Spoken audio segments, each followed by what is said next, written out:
Доброго вечора, хайырлы акшамлар. Келечек 4 саатта, анда бүгүн 4 саат.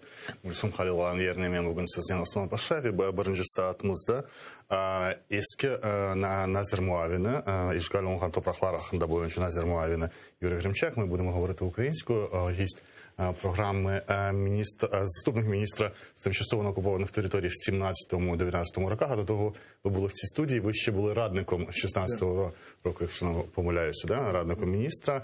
Юрій Гремчак, доброго вечора. Добрий вечір. З неприємного. Деякі речі, які, можливо, можна було за вашої каденції ще, за ці часів Порошенка зробити, вони були зроблені нещодавно. Це закон про визнання корінних народів, які ухвалили, там така ініціатива, як Кримська платформа. Чому ці ініціативи з'явилися на 7-му році окупації, на 8-му році? Чесно кажучи, можна було, мабуть, і тоді це робити, хоча, наскільки я знаю, жоден такий закон, який, в тому що і зараз прийнятий, він розроблявся раніше. Так він не сильно відрізняється від постанови Верховної Ради. Він такий самий рамковий, тому і запитання, чому це не можна було тоді ухвалити. Чесно кажучи, не можу нічого сказати, бо навіть в нашому міністерстві я не займався більше, тобто у нас були по напрямках, мій напрямок був це так зване ОРДЛО і території, які до них приєдналися, тому що сам я Донецький, тому що... А хіба не Тука був заступником? Ні, і Тука був заступником, у нас теж там трохи була різниця. Тобто він займався там своїми речами, там більше внутрішньопереміщеними особами, я займався більше там розвитком економіки. А яке завдання під міністерством було тоді, в ті роки, коли президентом був Порошенко? Завдання? Да, вони зараз трошки назвами відрізняються, якби зараз це називається Міністерство з реінтеграції, тоді було Мінтот. Що очікували тоді від міністерства? Тоді очікували розробки програм. За великим рахунком, я колись неодноразово казав, що ми були надзвичайно європейським міністерством, тобто ми розробляли програми для органів виконавчої влади, в тому числі і на місцях. Там військово-цивільним адміністраціям, це те, що стосується Донецької, Луганської області, забезпечували функціонування КПВВ, причому, щоб було зрозуміло, ми одним з наших пунктів було в тому числі не допускати прийняття рішень, які би ставили під легітимність належність Україні, Крим, а і також окремі райони Донецької, Луганської області. Тобто там інколи нам про всі документи, які стосувалися, йшли до нас, ми їх перевіряли. Я особисто займався тим, що пробував, якщо так за великим рахунком, це привнести інвестиції в... Прилеглі до окупованих територій регіону. Як? Це дуже тяжко, я вам одразу скажу. Я якраз витратив майже 2 роки. І якраз перед тим, як розформували наше міністерство, ми повинні були почати будівництво сонячної електростанції на 200 МВт в Луганській області. І були плани по Донецькій області, така, там трохи менше. Але Луганська була на першочергово, тому що Луганськ, не зараз залишається частково енергетичним островом, де зв'язок з енергосистемою України забезпечується тільки однією лінією передач. Особливо це стало актуально, коли були відключені території ОРДЛО від електроенергії. Причому це не ми їх відключали, а вони нас відключали від електроенергії, яку ми отримували, в тому числі з території ОРДЛО. І там багато таких речей. На жаль, для мене, на жаль, хоча ті інвестори, котрі збиралися вкладати гроші, вони дуже задоволені, що це не сталося. Задоволені, що це не сталося? Так, тому що нова влада прийшла, вони почали гратися з зеленими тарифами, то їх зменшувати, то відміняти, але на сьогоднішній день борг по гарантованому закупівлю, там, я не пам'ятаю, біля 2 мільярдів, а це все йде через кредитний ресурс. Так само ми розглядали питання водопостачання і шукали, і знаходили деякі такі варіанти водопостачання питною водою, нові технології, як це можна робити, і так далі. І ще одна це от те, чим я теж дуже плотно займався, це екологічні проблеми.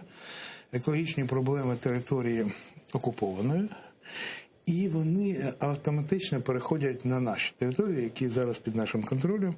Ну, наприклад, зрозуміло, що те, що чули всі, мабуть, що шахтні води перестали відкачувати з підземних горизонтів, шахти почали затоплювати, вода пішла як на шахти на нашій території, там, де вони працюючі, і з цим щось треба було робити, тобто збільшувати підйом води.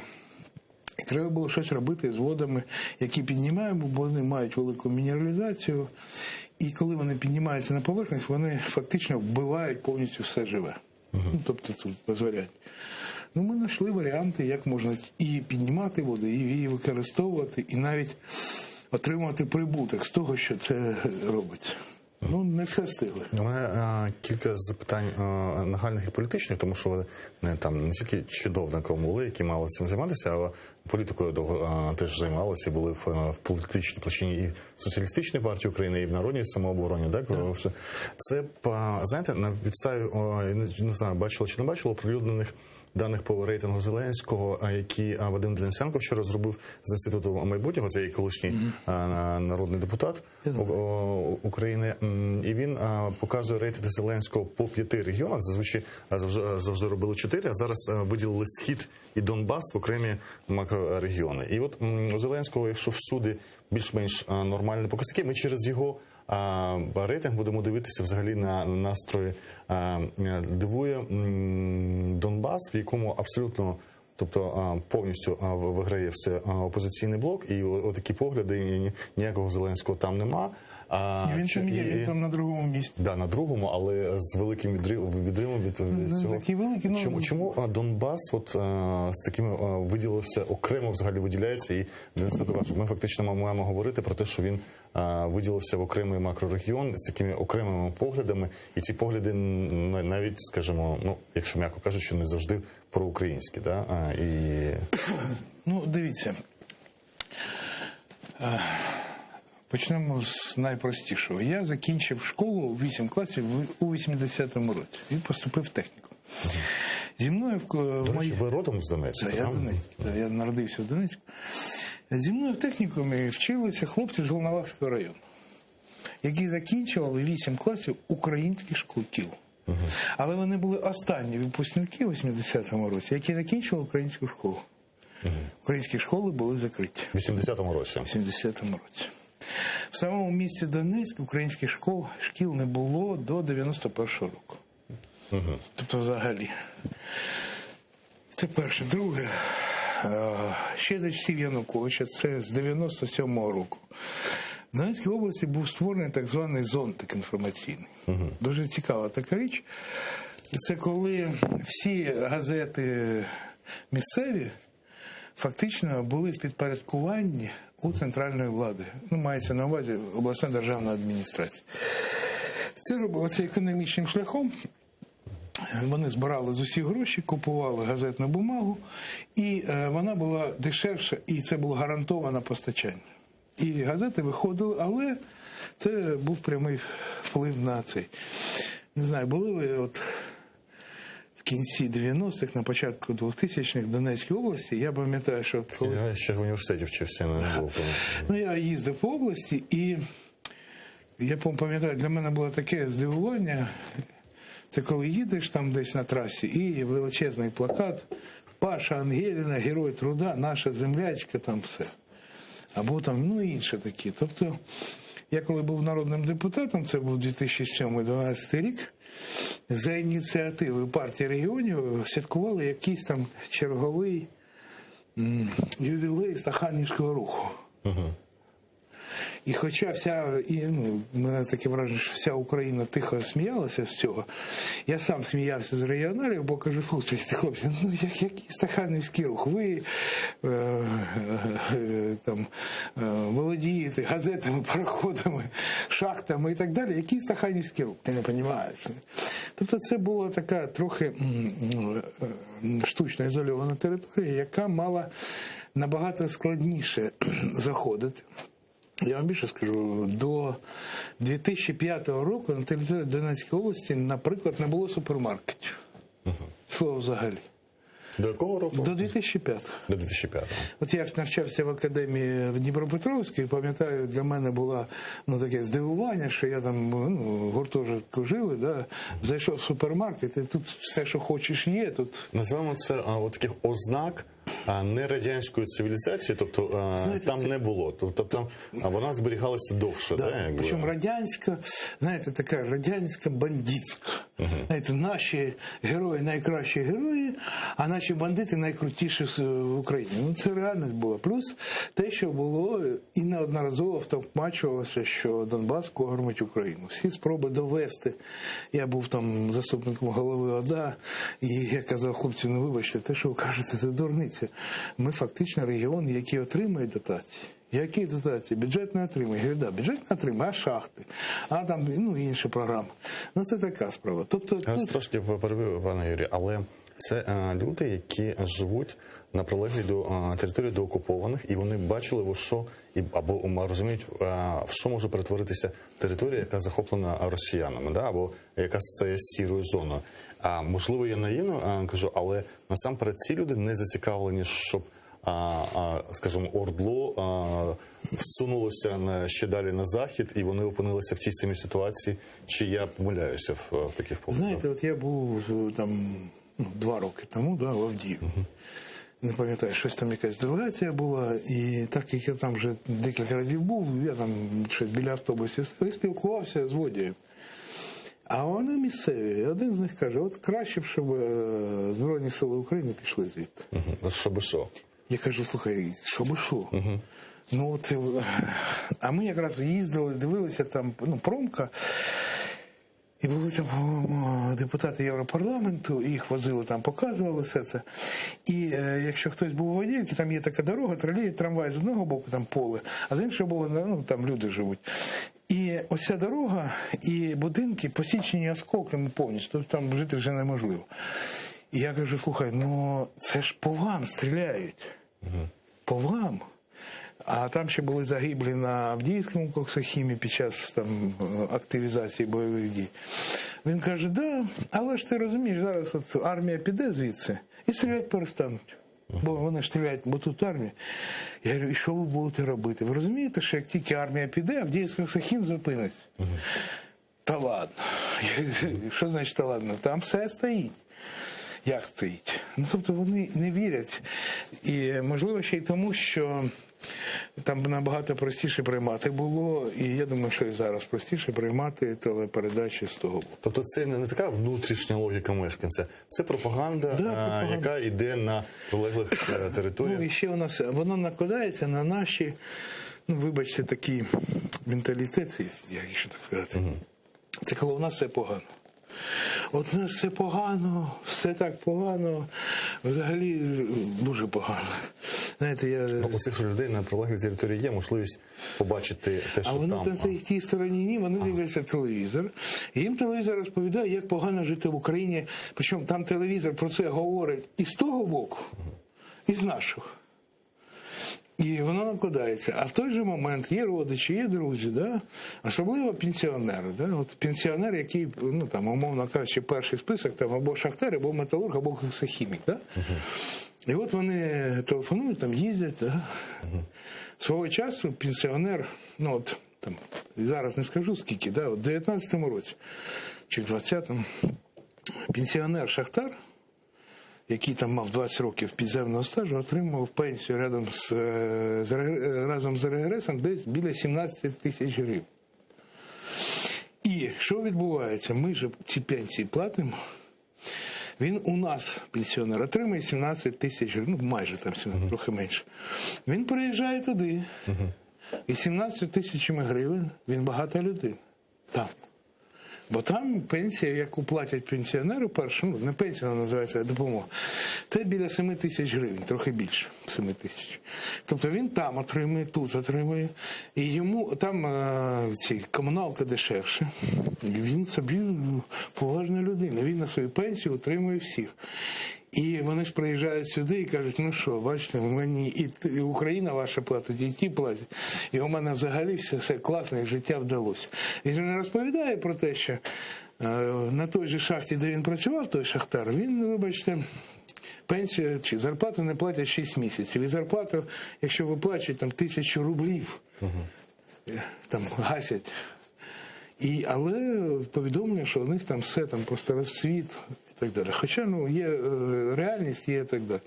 Це є. І воно накладається. Плюс те, що, знаєте, я колись доводив комуністам, що в Україні був голодомор. І доводив це за рахунок газети «Комуніст». Була така газета, вона видавалась, не знаю, зараз видається чи ні. Ні, воно ж після в Верховній Раді України вона продавалася. Я купив цю газету. Ну, там купуєш, і раніше так заходиш, купив там десяток газет, і там дивишся новини, читаєш, хто про що пише. І я в газеті «Комуніст» знайшов згадку одного пенсіонера, йому там 80 з чимось років, він розповідає, що в 32-му чи 33-му році вони переїхали з якоїсь російської глибинки, тому що батько його був секретарем парткому, і його дали команду, і вони приїхали. Вони приїхали, кажуть, ми приїхали в село, де не було жодної живої душі, бо оці місцеві хохли, вони, мабуть, погано хазяйнували, і невідомо, куди вони всі поділися. А нам дали семена, нам дали регламент, там, машини, там, корів і все інше. І вони заселилися повністю село, десь там з Курська чи Володимирської області, я вже не пам'ятаю. Ось вам результат. І так Донецька область тим самим же відрізняється. І плюс багаторічне оце накачування інформаційне. Тут багато тобто, в принципі, могло бути там до 19-го року, там за 5 років окупації, розуміння, що настрої мешканців області можуть виявляти, ну, одну з, не кажу найбільшу, але одну з небезпек, яка стоїть перед Україною. Там, тобто, вони, треба розуміти, це, що... можна сказати, що це не найбільш лояльне до держави частина населення. Мені здається, що це дуже посилилось саме в останні 2 роки. Чому? Тому що ті люди, які там якимось чином були замішані з співробітницею, там і інше, вони сиділи тихо, не висовувалися, побоювалися там наслідки і все іншого. А тут я пару днів тому якийсь з каналів включив, Медведчуковських закритих, там, чи це новий у них там, і там сидить, вибачте, я так розумію, народний депутат від ОПЗЖ чи щось таке, він каже, вояку нашому, який воював, да, він каже, ви мародери, ви прийшли і все розграбували, ви нас поставили на коліна, і так він відкрито це говорить. Це точка зору, яка в тому числі заходить, бо війна, вона не має білих і пухнастих. Війна, вона досить жорстка штука. І навіть там, де стояли наші війська, і добровольці, і от у нас були там випадки, коли що таке мародерство? Це дуже така тонка річ. От зима, холодно, да, рядом стоїть розбомблений будинок. І коли ти зайшов в будинок і взяв там, умовно кажучи, одеяло, там, або щось там, щоб накритися, це мародерство чи ні? Начебто ні. Але якщо там є люди, це ж не мародерство. Ну, тут і таких моментів мільйон. Ви кажете, останні 2 роки посилилося, я так розумію, ви покладаєте це вже на нову владу, яка прийшла на 19-го року, так? Ну, так, да, фактично, але дуже багато чого. Ви зрозумієте ще один момент. Ми 5 років, попри все там недоліки, їй-богу, їх було багато. Я одразу скажу, бо ми прийняли країну в дуже тяжкому стані. Фактично, вже війна розпочалася, коли прийшла влада. Да? Вона вже йшла. У нас не було армії, у нас не було, вибачте, логістики, забезпечення. От тоді, пам'ятаю, криком кричали, чого ви, бригади, розпорошуєте по батальйону по різних там участках фронту, а не йдуть, щоб бригада йшла з одним командою. Тому що дірки затикали, чим можна і як можна, і все. І багато чого інших речей. Тобто в 2014 році треба було вирішувати одні питання, в 2015-му другі. І коли я чую, що за 5 років ви повинні були, чому ви це не зробили, чи це? Мені інколи здається, Господи, чому я не чарівник? Да? Я би все зробив. Але я пам'ятаю, там, які були перепони в тому числі. У нас не було більшості. У нас весь час була оця внутрішня. Це були внутрішні дискусії в тому числі, як правильно робити. У нас були ті, хто вимагав ура з шашками вперед. У нас були ті, хто з криками «Ні торговлі на крові», да, зупиняв і збрасував у нас зростання ВВП на 1,5% на рік. У 2017 році це було. Найбільше тоді торгівля на крові, коли вони поставили свої блокпости, але нас же про це не повідомляють, що в той же самий момент підірвали залізничні колії на окупованих територіях, щоб поїзди не йшли, і почали захоплювати підприємства, які платили податки в український бюджет на тій території. І в результаті щось з цим треба було робити, а я прошу вибачення, найбільші морози, а тут зупиняється постачання вугілля на електростанції.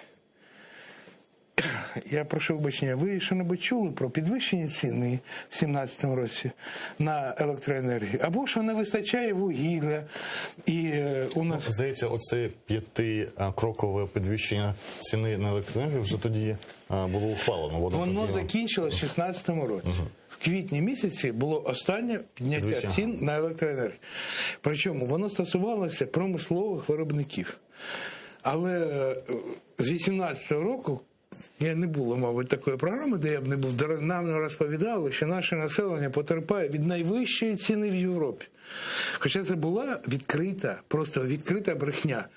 І коли ти доводиш, що на той момент Україна була в трійці країн з найнижчою ціною електроенергії для населення, люди не вірили, бо от у нас не вірять гарним новинам. Цей президент на самому початку дійсно прийшов до влади на гаслі просто треба перестати стріляти, але ми бачили його останнє інтерв'ю державному телеканалу «Дім», і його дуже цитували розлючено в Росії про те, що коли він казав, що якщо на Донбасі хтось відчуває некомфортно себе в Україні і відчуває себе в Росії, він сказав фразу, яку, в принципі, навіть Порошенко не казав, ви маєте, але всі ми підсвідомо це розуміємо, що ви маєте взяти і поїхати до Росії. І це досить, скажімо, чіткий меседж і чітке визначення розуміння вже з Зеленським на 3-му році президентства своєї родини. Росію починає країною-агресором називати. Ну, вже ще не напряму, але вже фактично. Але вибачте, 2 роки ми зупинили стрілянину, да? А у нас позавчора черговий солдат, військовослужбовець загинув від поранень, він помер в шпиталі. І у нас були поранені. І вбиті, у нас кожного дня йдуть обстріли. Я зараз не про це. Якщо ви вже критикували владу останні 2 роки, ви вбачаєте, що Зеленський сам як особистість повторює шлях Кучми, який розуміє, що домовитися або бути проросійським президентом цієї країни неможливо. І будь-який президент, який починає загравання зі Сходом, він все одно потрохи іде вправо і на захід в своїх політичних подобаннях. Він йде, скоріше, в Європу. В Європу йде. Так. Угу. І тут треба віддати належне. В принципі, Зеленський ніколи не був прямим прихильником, ніколи про це не казав. Прихильником чого? Наприклад, вступу в НАТО. Не був. Не був. Він же казав, що я ніколи не ходжу в гості, коли мене туди не запрошують і не чекають. Да? Але з іншого боку, запитував публічно, чому ми досі не в НАТО? Це вже пішло пізніше, і причому, їй-богу, такі питання не задаються. Причому не задаються Байдену. Це питання треба збирати всіх своїх там підлеглих, а вони всі сьогодні підлеглі, всі державні службовці, бо він фактично одноосібно має всю владу в країні. Да? І питати, чому ми досі не в НАТО? Міністри оборони, які стандарти НАТО ви досі не виконуєте? Міністри економіки, що з того, що ми повинні були зробити відповідно договору про асоціацію, ми досі не зробили. І чому за 2 останні роки рівень виконання угоди про асоціацію впав в 2 рази? І так далі. Тобто це не треба задавати питання Байдену. І телевізори, відосики це теж не треба. Це просто робити треба. Бо у нас Таран ще рік тому виходив і казав, вступ в НАТО не на часі, бо ми не можемо досягти стандартів НАТО. І коли почалося обурення, що значить ви не можете, у вас робота така, у вас є Конституція, яка вимагає вступ в НАТО. Вступ в НАТО...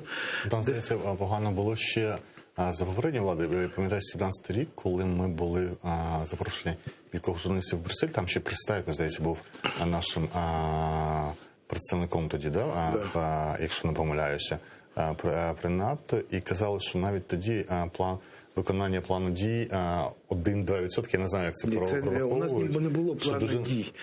Ми його так і не отримали, це по-перше. По-друге, на той момент... Не плану дій, а то тихо...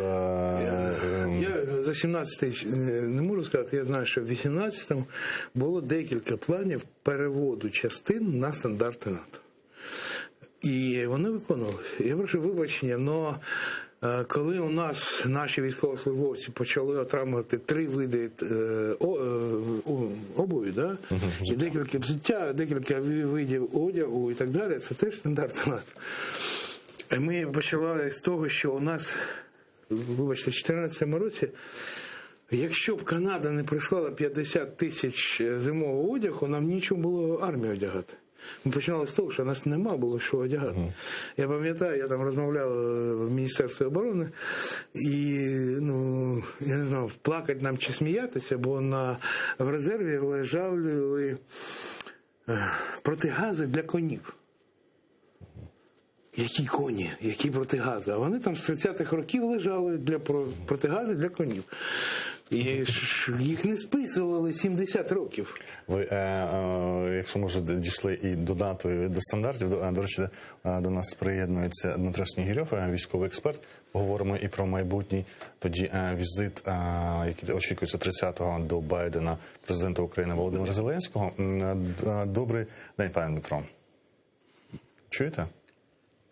Алло. Чуєте мене, да, пане Дмитро? Так, чую, так. От кілька експертів в цій студії впродовж кількох днів, коментуючи майбутній візит Зеленського, кажуть, якщо нам досі кажуть в НАТО чекати, то 30-го на зустрічі з Байденом має чітко ставитися питання про отримання статусу союзника поза НАТО, цього статусу, який мають там десь 17 країн зі Сполученими Штатами Америки. Наскільки ви вважаєте ймовірним отримання такого статусу після зустрічі з Байденом? Ви знаєте, ймовірним, але давайте, по-перше, почнемо зі статусу ПДЧ, щоб у нас не було ілюзій з приводу того, що автоматичне отримання ПДЧ є фактично дороговказом для вступу в НАТО. Я хотів би на конкретний приклад. Македонія отримала ПДЧ в 99-му році, стала членом НАТО лише в 2020 році, в 2020 році. Казати про те, що отримання ПДЧ дасть нам автоматичну гарантію, власне, 5 статті Статуту НАТО про колективну безпеку, це не відповідає дійсності. Що стосується, власне, розширених отримання статусу розширеного партнера з розширеними можливостями, власне, це єдиний шлях для України наполягати на, власне, безпосередніх контактах зі Сполученими Штатами в моменті отримання додаткового фінансування з метою модернізації ЗСУ. Я пояснюю, аналогічний статус має низка країн, які не є членами НАТО, це Єгипет, Японія, і які користуються розширеними можливостями і, відповідно, мають прямі контакти зі Сполученими Штатами і мають певні преференції в отриманні допомоги. По великому Штати прекрасно розуміють про те, отримання ПДЧ і взагалі всі розмови щодо вступу України в НАТО будуть блокувати наші так звані європейські партнери. В першу чергу це Франція. Щось у нас перервався зв'язок з паном Дмитром. Подякуємо йому за те, що він встиг тільки сказати, що ПДЧ не є гарантією швидкого вступу. Навів приклад країни, яка отримала 90. Я навіть не чув про яку країну. Що ви скажете про це? Більше про візит 30-го, про отримання цього статусу союзника поза НАТО? Я вважав, що це буде найкращий вихід, коли таке станеться. Але, як на мій погляд, цього не станеться. Більш реалістично Чому не станеться? Ну, саме отримання статусу поза НАТО головного союзника. Тут є ще один маленький нюанс, тому що отримання такого статусу може якимось чином, я вже не пам'ятаю, треба розбиратися, вибачте, давно цим не займався, ускладнити вступ в НАТО. Тут є питання. Але якщо це буде, то буде класно. Але є інші варіанти співпраці зі Сполученими Штатами, які і на сьогодні можна було б розглядати. Але для цього, по-перше... Тобто не НАТО і не союзник поза НАТО, а ще є якийсь третій спосіб? Більш там тісна взаємодія і тому подібне. Тут треба ще такі невеличку геополітику дивитися. Дивіться, от Сполучені Штати пішли вже там 30 числа повинні піти з Афганістану. За останні 20 років, там плюс-мінус, вони вклали шалені кошти. Вони фактично обували, одягали, кормили, оснащали афганську армію.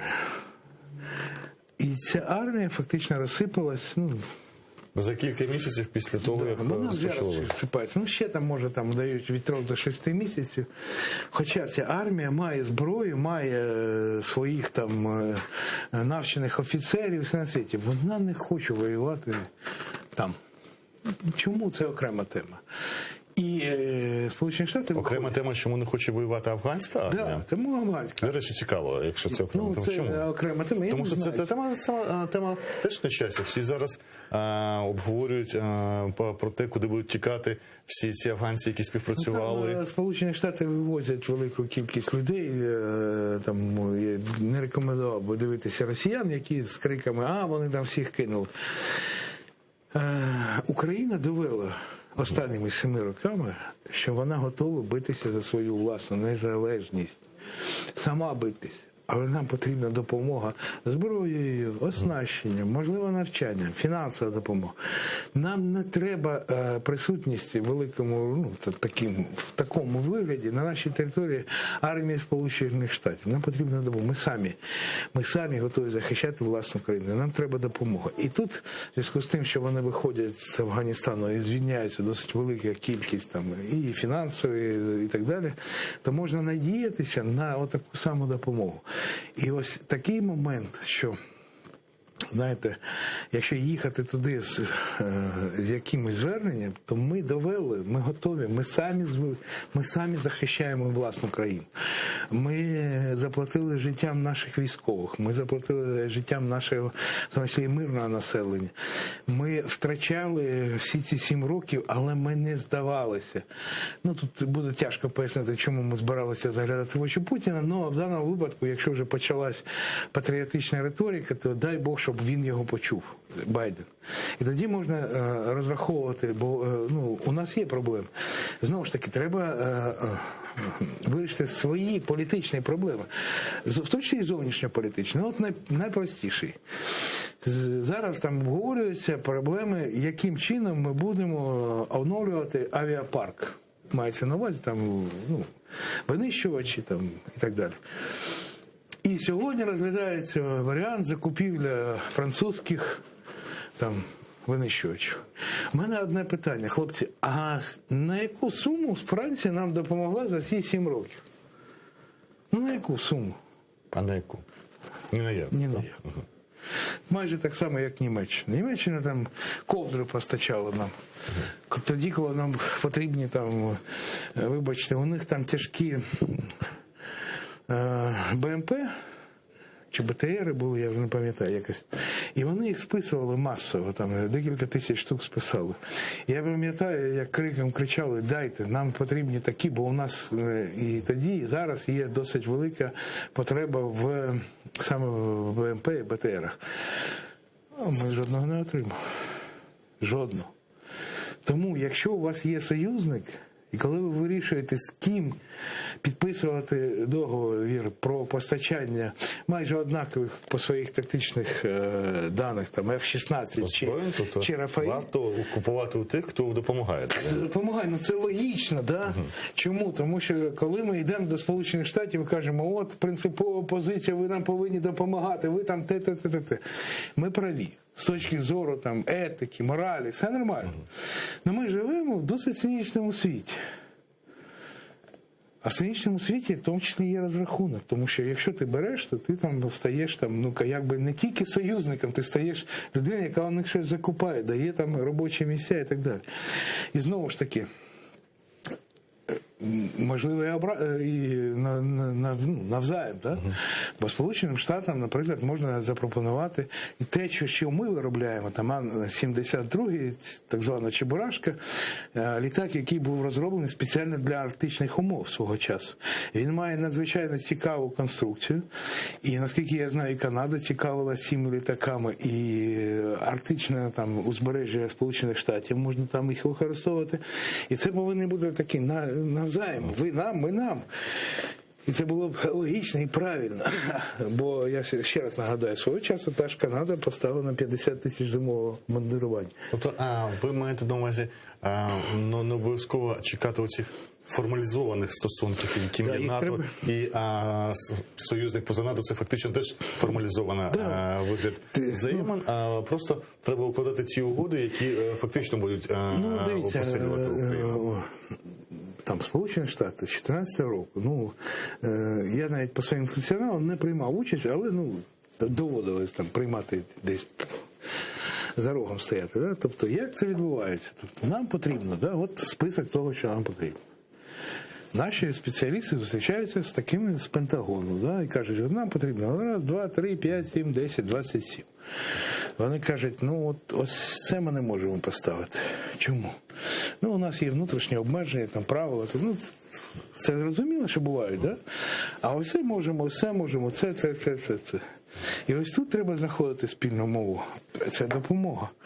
А потім ще знаходити спільну мову, що треба купити щось. А ви знаєте, що у нас там ще до досить недавнього часу, там, по-моєму, до 18-го року, до кінця 17-го року, наприклад, Канада не включала нас в список країн, яким вона може продавати озброєння. Це відбулося, дай Бог пам'яті, в декабрі, в грудні 17-го, да, все-таки 17-го року. А Сполучені Штати були там інші обмеження, так само. А Німеччина досі не постачає, жодного патрона не дала. А Литва, наприклад, коли у нас взагалі була досить тяжка ситуація, вони поставили зі своїх складів кулемети і велику кількість патронів під них. Тобто треба дивитися, життя воно таке. Але якщо у тебе є союзник, то треба з ним співпрацювати по всіх напрямках. Бо сьогодні ми чомусь для Міністерства внутрішніх справ купили гелікоптери у Франції. Це ще за Авакова відбулося. Да. Сполучені Штати нам безкоштовно передали там декілька сторожових кораблів, да? Але прикордонні катери ми вирішили чомусь купити у Франції. А що це таке у нас з Францією? Я не знаю. От я, як нормальна людина, у мене весь час виникає це питання. Як це може бути? Тобто, дивіться, сидить там чиновник в Міністерстві оборони Сполучених Штатів. Він нормальний американець, він, може, навіть погано знає, де там та Україна знаходиться. Але він чув, що ці люди на Майдані вибороли свою незалежність, що на них напала там злобна Росія, що їм треба допомагати. Все. Він готовий, да? І тут уряд там прийняв рішення, виділили, там, я не пам'ятаю, як там ці айленди, да? Стільки-то кораблів, там все. Між іншим, вони досі ще не прийшли. Но тут же раз, і виявляється, що країна, яка просить про допомогу, отримує її, чомусь вирішила купити прикордонні катери в іншій країні. Він просто цього не розуміє. Чому? А може, треба було все ж таки вже, щоб у нас, якщо є техніка, да, умовно кажучи, ті ж катери, да, там, чи ті ж, то хоча б одної фірми, да, чи б одної країни. Бо у нас сьогодні фрегати будуть турецькі, прикордонні катери французькі, а сторожові кораблі будуть у нас американські.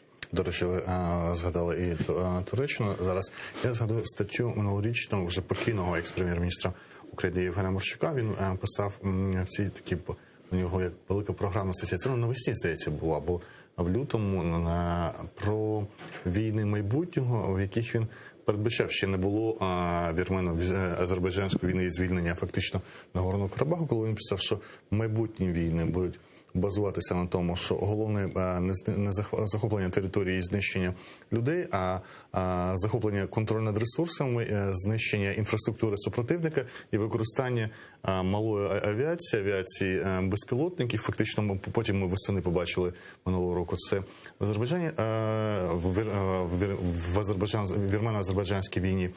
Що ви скажете про цю співпрацю з Туреччиною і наскільки це серйозний союзник у нас в військовому плані? Туреччина, так сталося, да? Що фактично вона сталася нашим найближчим союзником в Чорноморському регіоні. Можна по-різному там відноситись до Ердогана і для його оточення, і те, що він робить, але насправді там, попри всі там недоліки, я прошу вибачення, я читаю ваші статті, в тому числі про Туреччину, там є якась політична боротьба, тобто там немає, що всі ходять строєм і кричать «Слава Ердогану». Звичайно, це специфічна, але демократія зі своєю дуже потужною парламентською опозицією, взагалі з різнобарв'ям думок і цінів. Я до чого це веду? Тобто, знаєте, от є Росія, а є Турція. Тобто при всіх там недоліках є європейська країна, проєвропейська, де з місцевими якимись там нюансами, але є демократія, де є вибори, де є там боротьба політична, де мерами багатьох міст стають опозиційні політики, і, вибачте, їх ніхто там не саджає завтра в тюрму швидко, і так далі. Тобто, це перше. І друге, це те, що, історично ми дуже пов'язані з Туреччиною. Треба визнати, що ми там один одному сала за шкуру налили за віки спільного існування. І ми їм, і вони нам. Але от я десь пару днів назад, ми там з одним товаришем дискутували, і він каже, як ми можемо там. Я кажу, слухай, знайди мені країну, яка б не мала якихось досить напружених в минулому відносин між двома країнами, або країнами по периметру. Він каже, Сполучені Штати і Канада. Я говорю, 100 років тому війська Сполучених Штатів захопили і спалили парламент Канади. Там війна була. Канадці досі пишаються тим, що виграли ту війну. Він про це не знав. Це буває. Про Мексику він чув щось там, а про Канаду ні. Так ці найближчі країни, маючи там схожу історію, мову там в більшості і багато чого іншого. Але і там була війна, про що казати ті країни, які от в європейському? До того, що у нас там не 100 років спільна історія, а 1000, умовно кажучи, чи трохи менше. Тому тут є проблема. Але співпраця, мені здається, що вона надзвичайно цікава. При тому, що ми можемо отримати і знову ж таки, це може бути взаємна співпраця. Бо, наскільки я знаю, сьогодні двигуни наші стоять вже на деяких барактарах тільки там наступного покоління. Вони їх провели повний комплекс іспитів і запустили, і вони пішли. І взагалі, якщо вже дивитися, то перші барактари, якщо пам'ятаєте, в 18-му році ми закупили і почали навчання. Але знову ж таки, 2 роки вони стояли, їх ніхто не застосовував. І, я ж пам'ятаю, як тут криком кричали наші високі військові експерти, що байрактари, ви що, це такий відстой, вони там ніякі. Знаєте, коли змінилася вся, повністю, це під час війни. Коли в Карабахі Азербайджан повністю звільнив, в тому числі за наявності невеликої кількості байрактарів. Тобто їх там не було сотні. Хоча б, я думаю, що Азербайджан не заперечував, щоб мати сотні. Він ще мав там ізраїльські безпілотники, і це правильно. Євгеній Кирилович, царство йому небесне, він був розумною людиною, і він набагато дивився вперед. І, якщо чесно, я вважав, що можливо, треба дивитися і не треба взагалі купувати літаки, винищувачі, наприклад. Просто глянути на 20 там років вперед, і сказати, що нам треба безпілотники. Бойові винищувачі безпілотники. А керувати їми повинні нинішні хлопці, яким сьогодні там 14 років, там 15, як мій син, які сьогодні вже на цьому комп'ютері, в їхніх там віртуальних боях, вони літають краще, ніж багато можна уявити. Тобто їх треба... Можливо, треба вже дивитися і відкривати нову військову спеціальність, пілот безпілотника, щоб людина знала, вміла і, вибачте, Це надзвичайно, я думаю, що це дешевше, ніж такий літак, бо він стоїть там величезних коштів. Це по-друге, і навіть втрата його це не є такою вже серйозною втратою. І по-друге, ми фактично пілотів не будемо втрачати, ми будемо втрачати тільки залізо, яке можна зробити завтра. І Євгеній Кирилович в цьому бачив, я думаю, майбутнє. Знайшов сьогодні цитату, я її підзабув, 5-річної давнини. Це було за 2 місяці до спроби військового перевороту в Туреччині, травень 2016 року, коли Ердоган каже, я говорив з Байденом, мається на увазі, що Байден тоді був віце-президентом, да, при Обамі останній рік, що ваша відсутність в Чорному морі, от цитата звучить так, ваша відсутність в Чорному морі перетворює, відсутність Столтенбергу, ні, я помиляюсь, він каже Єнсеку НАТО Столтенбергу, відсутність НАТО в Чорному морі перетворює його на внутрішнє російське озеро, і які контролюються Росією, і це було досить жорстко. Після спроби перевороту він вже до Росії таких жорстких фраз не вимовляв, що малося на увазі тоді, і що означає відсутність НАТО в Чорному морі, якщо щонайменше 3 країни Чорного моря, Болгарія, Румунія і Туреччина є чорноморськими країнами. Чи пам'ятаєте ви тоді, що малося на увазі під відсутністю НАТО у Чорному морі, і чи довго НАТО буде дозволяти Чорному морю залишатися внутрішньо російським озером? Давайте я вас поверну на кінець 18-го року. А що у нас тоді відбувалося в Азовському морі? Нас затиснули до рівня рибалок, які там не довше, ніж 100 метрів можуть виходити. У 18-му році, в кінці, в листопаді, 22 чи 23, у нас був воєнний стан оголошений. Чи 25-го. Коли захопила Росія там 3 кораблі. Що цьому передувало? Передувало те, що Російська Федерація фактично з усіх сил пробувала зробити Азовське море внутрішнім російським морем. І ми тоді, як держава, Україна, всячески цьому опиралися. І оці 3 кораблі, які були захоплені, це був другий етап. Перший етап наші кораблі пройшли через Керченську протоку, використовуючи всі законні сили і можливості, які мали, і вони пройшли і пішли, по-моєму, в Маріуполь. І, якщо пам'ятаєте, тоді прикордонники російські почали зупиняти суда, які йшли на Маріуполь і Бердянськ, і створювали перешкоди для торгового мореплавства. І коли там з'явилися наші катери, оці невеликі, і вони йшли, супроводжували ці суди, то зупинки судів прикордонними Російської Федерації зупинилися, наші пішли нормально. Тобто, але потім наше суспільство, в тому числі, засудило дії влади про те, що ми пробуємо захистити свої права в Азовському морі. На сьогоднішній день у того ж Порошенка є кримінальне впровадження за це. І, наскільки я знаю, ці слідчі відмовляються долучити рішення Морського трибуналу про те, що і кораблі, і моряків треба повернути надзвичайно немедленно, було написано. І фактично така політика вже нової влади привело до того, що на сьогоднішній день ми можемо сказати, що Азовське море фактично внутрішньоросійське. Внутрішньоросійське. Тому що треба опиратися, а не дивитися в очі. І на той момент, я пам'ятаю, я говорив про це, бо я знав, про ці плани існують, щоб одночасно йшли через Керченську протоку кораблі НАТО з спостереження, що було ОБСЄ там, і від ООН.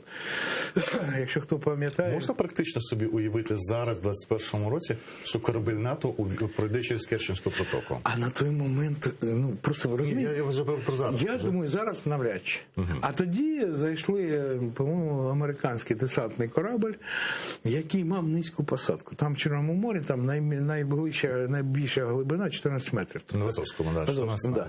Тобто там треба, щоб вони були не мали глибокої посадки. І такий корабль зайшов, і готувалися наші кораблі НАТО, проход, для того, щоб підтвердити законність проходів через Керченську протоку будь-яких кораблів, в тому числі військових кораблів України. Але ми зробили інший вибір, і на сьогоднішній день я не уявляю, що сьогодні.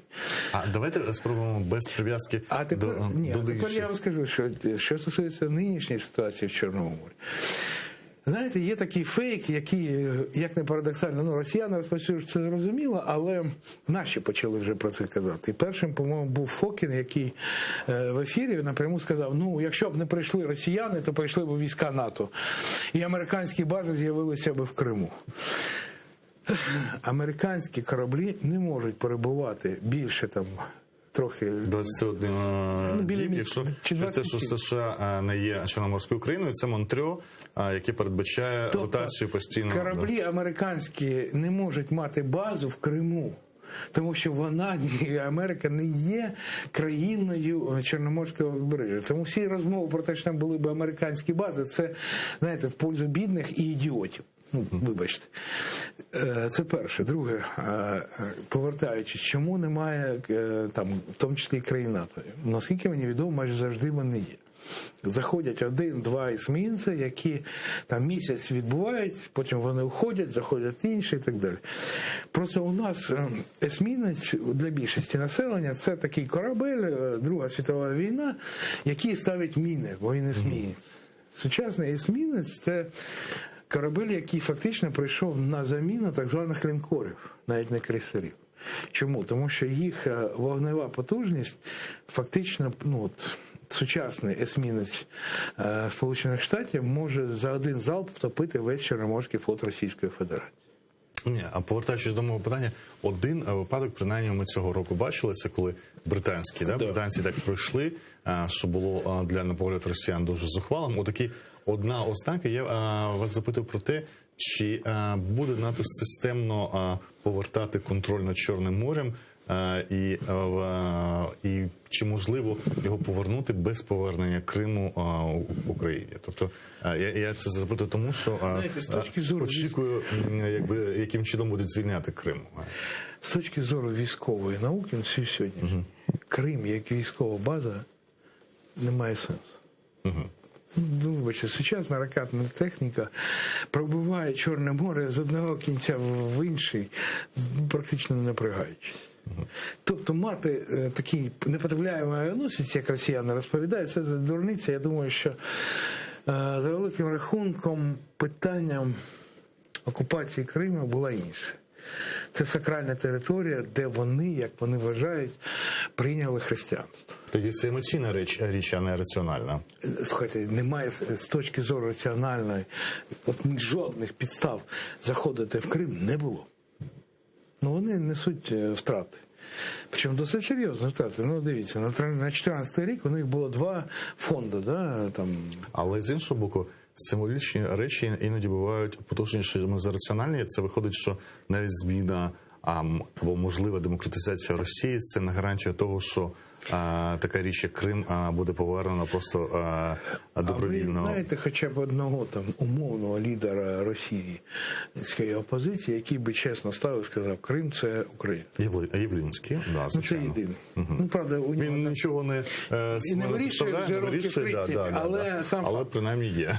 Ні, мається на увазі більш такі, молоді, більш перспективні. А вони ніхто цього не говорить.